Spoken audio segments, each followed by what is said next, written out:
Tribalism is a word we find in the dictionary, but whose effects we feel in our lives. Many years ago, I traveled to a different country, and for the first time in my life, I felt segregated because I was in a place where only 1% of the population was black. And from then on, I felt the effect of being segregated for how I look. So what is tribalism? Tribalism is the segregation of other people based on ethnic background that has to do with the language that they speak. In other words, you belong here because you speak that language. We belong here because we speak the other language.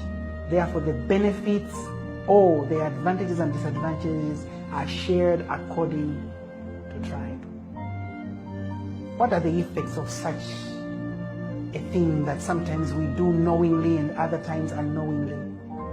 Generally speaking, wealth is unequally distributed.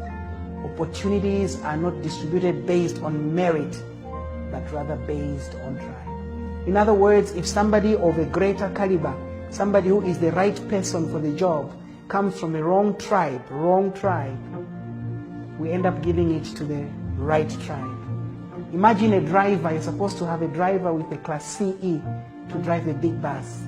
And because you're a tribalist person, you end up giving the bus to a driver with a class B.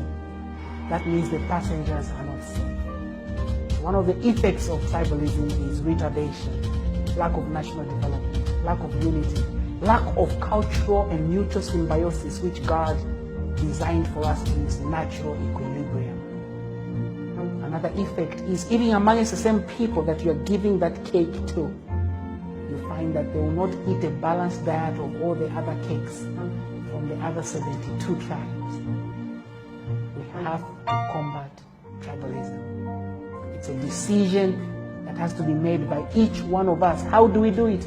From the politicians to the students, from the clergy to the bus conductor, from the driver to the nurse, from the maid to the sewerman, every one of us, from the motivator to the lawyer, the judge and the cameraman, and to you out there watching and listening. It is our responsibility.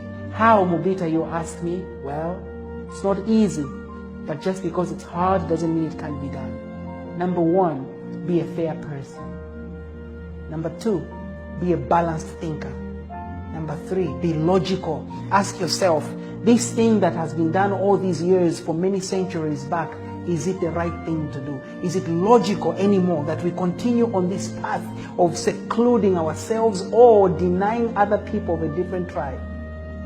We have to blend one another. But also, I would like to suggest we have to begin to understand one another. If I'm from one tribe and you're from another tribe, rather than condemn the fact that I enjoy fresh fish from the Zambezi, why don't you come taste my fish?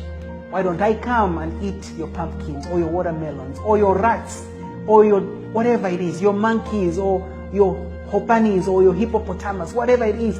Why don't we make a step to understand one another? For me, I've even made a commitment. I will no longer pass silly jokes that have been passed on to me from generation to generation. Out of ignorance, I repeated them. But now, because of my stance against tribalism, I realize some of the things we joke with one another are actually affecting us. Hii nali yangu mevo, nime Mubita, Christopher Nawa. Mwana wa Charles Pumuro Nawa, awa Patricia Mubita Nawa. Ndalo ndo nalingi. I am Mubita Christopher Nawa, and every ounce of energy in me fights